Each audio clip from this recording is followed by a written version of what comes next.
నటి హేమకు తెలుగు ఇండస్ట్రీలో మంచి గుర్తింపు ఉంది. స్టార్ హీరోల సినిమాల్లో క్యారెక్టర్ ఆర్టిస్ట్గా నటిస్తూ ఫుల్ పాపులారిటీ సంపాదించుకుంది. ఇదే సమయంలో పలు వివాదాలతో వార్తల్లో కూడా నిలిచింది. బెంగళూరు వేదికగా జరిగిన రేవ్ పార్టీలో అడ్డంగా దొరికిపోయింది నటి హేమ. అయితే ఆ పార్టీలో ఉన్నది తాను కాదంటూ ఓ వీడియో కూడా విడుదల చేసింది. అయితే హేమ రేవ్ పార్టీలోనే ఉన్నారని పోలీసులు నిర్ధారించుకోవడంతో ఆమెకు నోటీసులు జారీ చేశారు. హేమతో పాటు రేవ్ పార్టీకి అటెండ్ అయిన వారు ఇచ్చిన బ్లడ్ శాంపిల్స్లో అందరూ డ్రగ్స్ తీసుకున్నట్లుగా పాజిటివ్ రిపోర్ట్స్ వచ్చాయి. ఈ కేసులో హేమ కొన్ని రోజులు జైలు జీవితం కూడా గడిపింది.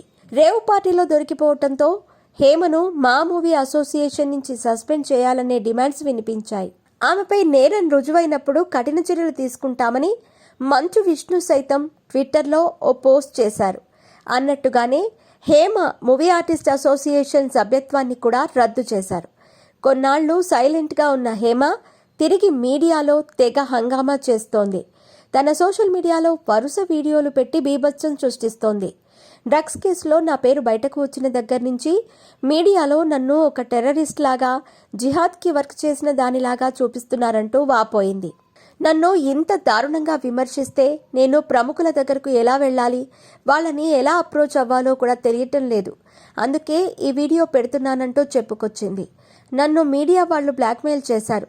కొంతమంది సెటిల్మెంట్కి రమ్మని అడిగారు. పెద్దవాళ్లు కాంప్రమైజ్ చేస్తానని అన్నారు. నాకు మీడియా వాళ్ళకి ఎలాంటి గొడవలు లేవు. నేనెందుకు రావాలి? నేను తప్పు చేయలేదు. బ్లాక్ చేసిన వాళ్ళ నెంబర్లు కూడా ఉన్నాయి. తొందరలో అప్డేట్ చేస్తాను. నా వాయిస్ని రేవంత్ రెడ్డి వరకు తీసుకెళ్ళండి ప్లీజ్.